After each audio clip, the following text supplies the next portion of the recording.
Hey guys, welcome to another episode of Stuck in a Truck. I'm Michael J. Solar, your host. And like everything we do, we have to start off a little bit of gratitude. So again, thank you for tuning in on this Wednesday morning. And I know it's a difficult time because we're always trying to get over the biggest part of the week, right? The hump day. So today I wanted to start a series. Really just let me lower this. There we go. Just going over a few things that I have found to be the top 11 mistakes business owners make in getting in the industry. So it's like any industry that you're getting into. If you're going to become an entrepreneur, you're out there working. These are some of the common mistakes that I have personally have found really make or break a business. So that's what this series is going to be about. So for the next few episodes, we're going to be going over these things. So the first one, this is a big one now. This is called drinking your own Kool-Aid. All right. So for me, what this means and what I mean, or what I mean by that is this. So I would say number one, drinking your own Kool-Aid is one of the biggest mistakes business owners make. Okay. And what that means is that you have to be brutally honest with yourself. You have to make informed decisions. You really need to be able to improve on yourself, to improve your company. So you always have to be looking to get better. And a lot of times when we get into becoming an entrepreneur and starting our own business or starting that, we have a little bit of overconfidence. And that's what I mean by drinking your own Kool-Aid, where you literally start to believe that there's no way to improve yourself. There's no way to be, everybody should be grateful to just be around you. So I would have to say one of the biggest mistakes people make is drinking their own Kool-Aid. You want to make sure that you're always leaving room for the new, the change, the ability to build yourself into the marketplace, build your company around the changes of business, around the changes of our country, around the changes of things. So being an entrepreneur, you always have to leave room in your glass to make change, adjust your business, and build to that next tier that you're looking to go to. So you never really want to find yourself thinking that there's no room for improvement. You found the magic serum. There is no way to change it, because every major company, Disney, MGM, any of these companies that are out there are constantly innovating to look for something new, look for some way to improve themselves. So I would highly suggest, taking a step back if you're an entrepreneur, no matter your industry, and making sure you're constantly looking back at your business and seeing where their cracks are, where you can improve, where you're missing bricks in your success point of your business. So it's definitely one of those things that you want to look at and really take that kind of stuff into consideration, right? So number two, getting into the entrepreneurial world for the wrong reasons. So this is, I would probably have to say, it happens more than you think. A lot of people will become an entrepreneur not because they see themselves, going, oh man, I could definitely do it on my own, or I just don't want to have a boss. Because at the end of the day, you're always going to have a boss. You're always going to have some level of employee employer mentality, right? So becoming an entrepreneur, there's a lot of hurdles that you have to take. There's a lot of things that you have to go through to get to that next tier, get to that next level. And it's not as easy as, oh, I'm just going to go make money.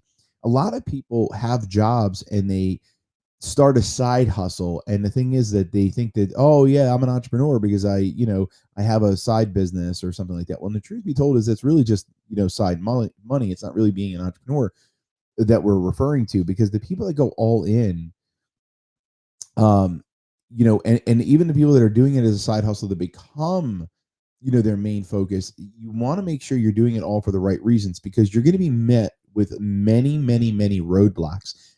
And those roadblocks are going to be heavy. They're going to be hard. They're going to be mentally stressful, physically stressful. They're really going to take some major tolls on you. And you have to be able to confidently make the decisions to fix the problems, move forward, found out, always thinking like 4 to 5 steps ahead of every decision that you're making.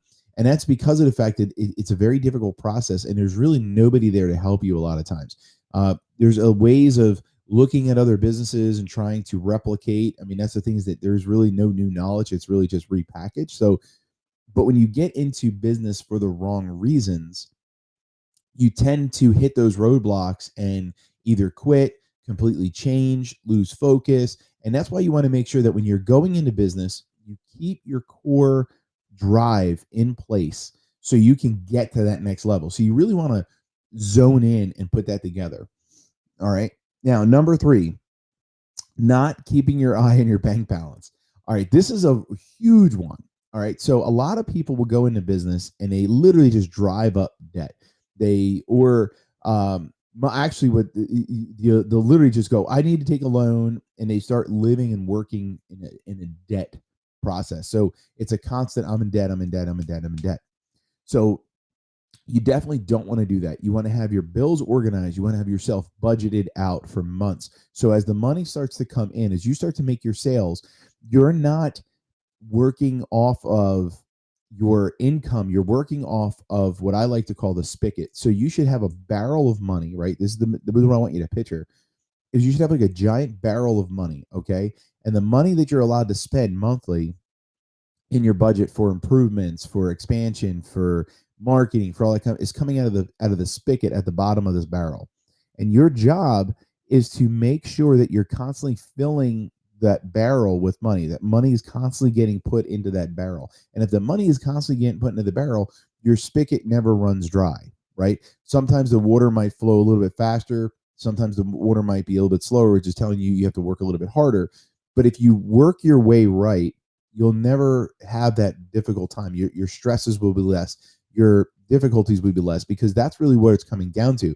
Is if you are making $100 and spending the $100, you're always living at broke. And that typically puts you in a high stress scenario, which also increases bad decisions. And it doesn't allow you to have the success you need and the I would say the weight off your shoulders. So when you're making maneuvers, you always want to make sure that you're budgeted properly and you're not using the money directly that's coming in. You want to make sure that the money coming in is going into the barrel and the money going out is coming out of the bottom of the barrel. So then that way, your flow of money and your mind and your ease. Because remember, when you're making decisions, if you're stressed out over the bank balance, over certain things, a lot of times your decision making gets really bad. If you're like, oh man, I really should take a risk, but I don't have that income, then you're not going to take the risk. And if that risk is necessary to get you to the next tier, you're going to want to make sure that you're a part of that. So you're going to want to make sure that you're really seeing where that's coming from. So, looking at this, your top 3 right now is not drinking your own Kool-Aid. You don't want to drink your own Kool-Aid. You want to make sure that you have a balanced mind and you're always looking to improve and you're looking for that next big thing. The other one is getting into this career path for the wrong reasons. You want to get into it because you want to drive, help, and make sure that you have it in the back of your mind, because you don't want to be doing it out of anger for something that, or you just want to be lazy or something like that, because it's going to create failure. Third is making sure you're working off your budget and not your bank balance. And fourth, which is going to be the last one we're going to cover in this episode, and next week we're going to go into more of them, is forgetting to lock down your intellectual property. So even myself, it took me years to realize that I should be trademarking, copywriting, all my intellectual property. And if you're going to get into a business, you really want to make sure that if you're developing a logo, a brand, that nobody else has it out there. You don't want to copy somebody. You don't want to use their, if there's a company in a different state of yours that has a similar name, don't use that name. What you want to do is come up with something that's unique to you, trademark it, brand it, copyright your intellectual knowledge, your how-tos.